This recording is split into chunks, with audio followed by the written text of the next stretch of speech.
প্ৰথমে ইয়াত উপস্থিত প্ৰতিগৰাকী সতীৰ্থ তথা আমাৰ অসমৰ সংবাদ মহলৰ বিভিন্ন প্ৰতিনিধিক আমি বৃহত্তৰ কাজিৰঙা ভূমি আৰু মানৱ অধিকাৰ সুৰক্ষা সমিতি প্ৰকাশাত অসমৰ তৰফৰ পৰা আন্তৰিক নৱবৰ্ষৰ শুভকামনা দিয়াৰ লগতে আপোনালোকক ধন্যবাদ জনাইছো যে আজিৰ এইকণ সময় উলিয়াই আপোনালোক আমাৰ কাষলৈ আহিছে।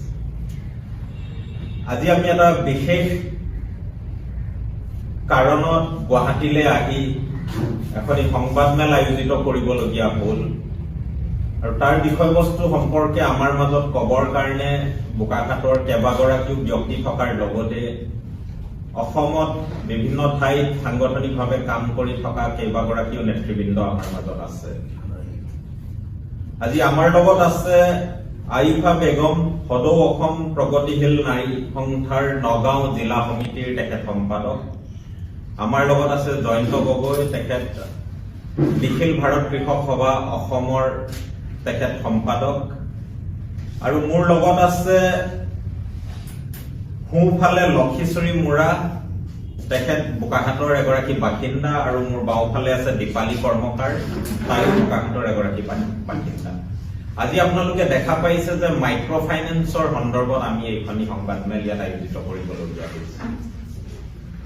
বোকাখাতত যোৱা প্ৰায় 4 মাহৰ আগতে আমাৰ এইসকল বাইদেউৰ দ্বাৰাই উৎখাত হৈছিল এটা বৃহৎ মাইক্ৰ ফাইনেন্স কেলেংকাৰীৰ, আৰু সেই কেলেংকাৰীটোত জড়িত হৈ আছিল কেইবাটাও আগশাৰীৰ সমগ্ৰ অসম তথা ভাৰতবৰ্ষত মাইক্ৰ ফাইনেন্সৰ বিক্ৰী কৰি থকা আশীৰ্বাদ, আৰোহণ, জন, সমস্তা, ছেটিং, এনেকে কৰি 6টামান মাইক্ৰ ফাইনেন্স গোট ইয়াৰ লগত জড়িত হৈ আছিল।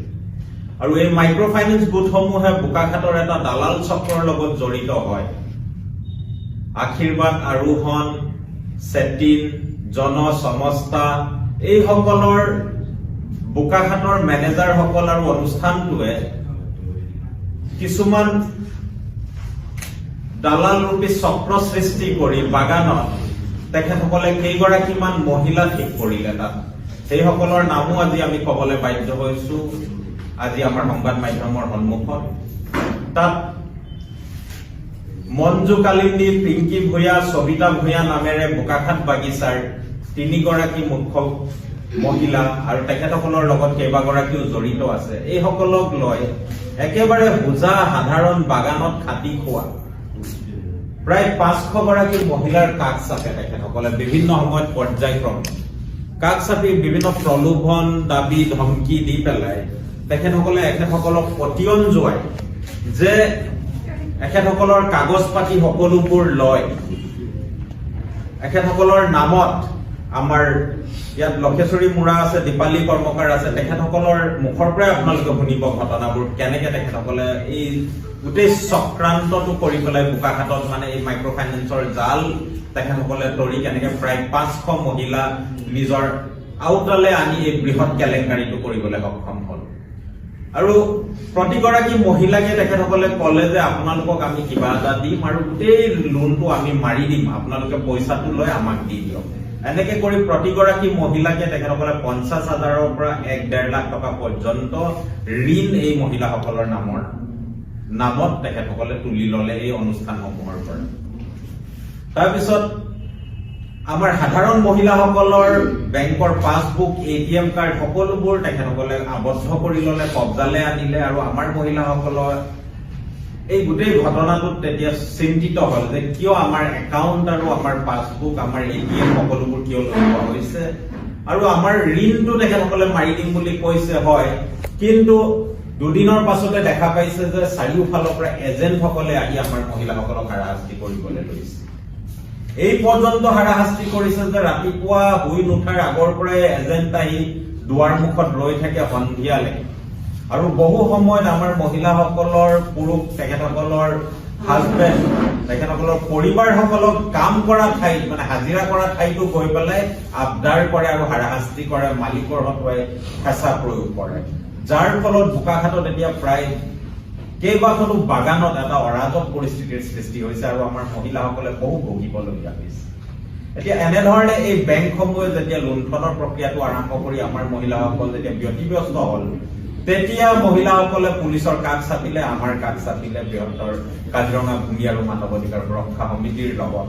আমি সকলোৱে মিলিত হয় বোকাখাটৰ ডিষ্ট্ৰিক্ট কালেক্টৰ, কমিশনাৰ, আমাৰ সমজিলা আয়ুক্ত, তাৰপিছত আমাৰ সাব ডিভিজনেল পুলিচ অফিচাৰ, বোকাখাটৰ পুলিচ থানাৰ আমাৰ OC, অফিচাৰ ইনচাৰ্জ কৰ্তৃপক্ষ সকলোকে আমি দাবী দুবা কৰিলো, FIR দিয়া হ'ল, প্ৰমাণ সহ আমি FIR দিলো যে চুক্তি কি কৰা হৈছিল, যে পইচা ঘূৰাই দিয়াৰ, কিন্তু এতিয়া পইচা ঘূৰাই নিদি বেংকক এৰি দিছে আমাক হাৰাশাস্তি কৰিবলৈ, আৰু যাৰ ফলত বহু মহিলাই মানসিক নহয় কেৱল শাৰীৰিকভাৱেও ভুগিবলগীয়া হৈছে। দৈনন্দিন কাজিয়া পেচাল, এতিয়া ধাৰৰ বোজাত তেখেতসকল পুঙা হৈ পৰিছে।